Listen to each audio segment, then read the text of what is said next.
오늘은 조선 계열의 최상위 럭셔리 브랜드 조선 팰리스 조식 뷔페에 대한 이야기입니다. 솔직히 5성급 호텔이라도 디너 뷔페에는 신경을 많이 쓰지만 조식은 실망스러운 곳들이 정말 많더라고요. 특히 투숙객이 아닌 워크인으로 가서 제값 주고 먹을 만한 곳이 얼마나 될까 생각해보면 막상 떠오르는 곳이 거의 없습니다. 사실 얼마 전 포시즌스 호텔 더 마켓 키친 조식 뷔페를 영상으로 만들려다가 엎었어요. 가격은 77,000원으로 오늘 소개할 콘스탄스보다 2,000원 비쌌지만 음식의 구성이나 전체적인 만족도가 너무 낮았습니다. 그래서 이걸 영상으로 만들자니 부정적인 이야기가 너무 많아서 혹시나 불쾌해하실 분들도 있을 것 같아 다루지 않기로 했습니다. 반면 지난 영상에서 다룬 신라호텔 더 파크뷰 조식 뷔페는 86,000원으로 국내 호텔 조식 중 가장 비싼 편이지만 가장 저렴하다고 느껴질 정도로 가격 대비 구성과 만족도는 압도적으로 훌륭했습니다. 그렇다면 오늘의 주인공 조선 팰리스 콘스탄스는 어떨까요? 디너는 이미 몇 주 전에 영상으로 올렸는데 조식 뷔페도 괜찮아서 이번에는 조식만 따로 다뤄보려고 합니다. 포시즌스보다 2,000원 저렴하면서 신라호텔 다음으로 가장 만족도가 높았던 조선 팰리스 콘스탄스 조식 뷔페, 음식 구성부터 마무리 총평까지 지금부터 시작합니다. 먼저 핫푸드 섹션입니다. 폴리네시안 치킨을 시작으로 인기가 많아 계속 빠르게 사라지던 떡갈비와 훈제 오리가 있고, 옆에는 브로콜리니 구이, 부드러운 프리타타, 그리고 아쉬 파르망티에가 있습니다. 이어서 저는 잘 안 먹는 연어구이, 그리고 조식하면 빼놓을 수 없는 베이컨과 치폴라타 소시지, 프랑크 소시지, BK 소시지가 준비되어 있습니다. 옆쪽 에그 스테이션에서는 오믈렛, 프라이드 에그, 에그 베네딕트를 주문 즉시 만들어주시는데, 미리 말씀드리면 여기 에그 베네딕트 맛집입니다. 바로 옆에는 취향에 맞게 고를 수 있도록 완숙과 반숙으로 나뉜 삶은 계란, 와플, 프렌치 토스트, 팬케이크, 스크램블 에그, 오트밀, 그리고 칼바사 렌틸 수프가 있습니다. 뒤쪽 콜드 섹션으로 가보겠습니다. 명란젓, 반디나물, 청포묵 무침, 장조림 등 정갈한 한식 반찬과 조선 호텔 배추김치가 있고, 그 옆으로 훈제 연어와 샐러드 코너가 이어집니다. 샐러드 코너에는 해산물 샐러드, 썬 드라이 토마토, 파스타 샐러드, 타이 비프 샐러드를 비롯해서 파프리카 샐러드나 시저 샐러드 등 샐러드 종류가 꽤나 다양하게 준비되어 있고, 평소에 샐러드를 잘 안 먹는 저도 이런 샐러드라면 자주 먹겠다는 생각이 들더라고요. 예전에는 바로 육류를 먹어도 괜찮았는데 점점 나이가 들다 보니 이젠 가벼운 음식으로 시작해야 속이 좀 더 편안한 느낌이 들더라고요. 콘스탄스는 디너 때도 그렇고 콜드 섹션이 종류도 다양하고 퀄리티도 좋아서 보통 다른 호텔 뷔페에서는 한 접시면 충분한데 여긴 콜드 섹션만으로도 2접시는 기본으로 먹게 됩니다. 해산물 샐러드에는 새우, 전복, 가리비, 관자가 들어있는데 전복과 관자 모두 상당히 부드러웠습니다. 훈제 연어도 맛은 진하면서 지나치게 짜지 않아 괜찮았고, 청포묵 무침은 어쩌다 보니 묵보다 고기를 더 담았는데 간도 적당하고 괜찮았어요. 타이 비프 샐러드는 같은 조선 계열인 아리아에서도 맛있게 먹었던 기억이 있어 반가웠는데, 콘스탄스에서도 향신료가 강하지 않고 고기도 괜찮아서 맛있게 먹었습니다. 폴리네시안 치킨은 남태평양풍 과일과 향신료로 재워 구운 닭 요리인데요, 닭다리살이 부드럽고 맛있습니다. 떡갈비는 처음 딱 먹었을 땐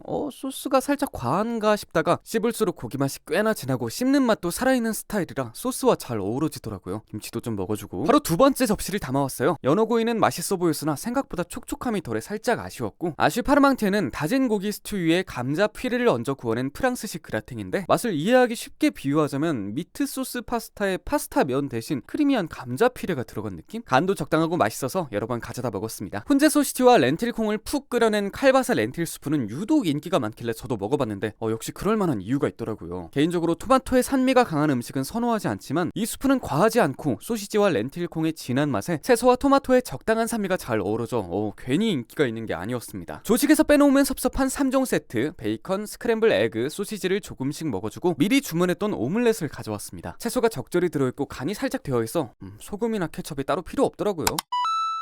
오믈렛을 받으면서 주문한 에그 베네딕트를 받아왔고, 이걸 먹으면 얼큰한 게 생각날 것 같아서 오는 길에 사골 우거지 해장국도 가져왔습니다. 결론부터 말씀드리면 이 에그 베네딕트는 최근 방문한 호텔 조식 뷔페 중에서 가장 맛있었습니다. 빵, 루꼴라, 두툼한 돼지고기, 술안, 그리고 소스가 들어있는데 제가 개인적으로 루꼴라를 좋아해서 그런지 루꼴라가 들어가니 맛이 확 살더라고요. 소스가 꽤나 강한 편인데 여기에 얇은 베이컨이 아닌 두툼한 고기가 있어서 밸런스가 잘 맞았어요. 간혹 다른 재료들의 맛이 약해서 전체적으로 심심한 에그 베네딕트가 많은데 여긴 모든 재료들이 조화롭게 어우러져 맛있게 먹었습니다. 재료를 보여드리려고 해체해서 촬영했는데 막상 이렇게 보니 지저분한 느낌이 드는데 다른 유튜버분들은 어떻게 하는지 공부를 좀 해봐야 할 것 같습니다. 사골 우거지 해장국은 건더기도 푸짐하게 들어있고 맛도 괜찮았어요. 우거지 해장국 옆에는 쌀밥과 아스파라거스 수프, 버섯죽이 있고 여길 지나면 누들 코너가 있습니다. 조식인데도 유부 우동, 차돌 쌀국수, 산마 낫또 소바까지 누들 종류가 3가지나 있어서 조금 놀랐습니다. 차돌 쌀국수를 먼저 먹어봤는데 확실히 차돌이 들어가니까 국물이 진하더라고요. 3가지 누들 메뉴들 중에 차돌쌀국수가 제 입맛엔 가장 맛있었어요. 나중에는 매콤한 소스를 넣어서 매콤 차돌쌀국수로 도전해봐도 괜찮을 것 같습니다. 유부 우동은 면발도 괜찮고 국물도 괜찮았는데 유부 때문인지 제 입엔 좀 달아서 나중에는 살짝 매콤하게 먹었습니다. 산마 낫또소바는 비주얼부터 굉장히 건강하게 생겼는데 맛도 건강한 맛이더라고요. 그리고 제가 낫또를 선호하진 않아서 맛만 보는 걸로 충분했습니다. 다음은 dimsum 코너인데요. dimsum 코너에는 하가우, 소룡포, 새우 부추 딤섬, 야채 딤섬, 고기 딤섬이 있습니다. 조식부터 딤섬이 5종류나 있어서 좋았는데 막상 먹어보니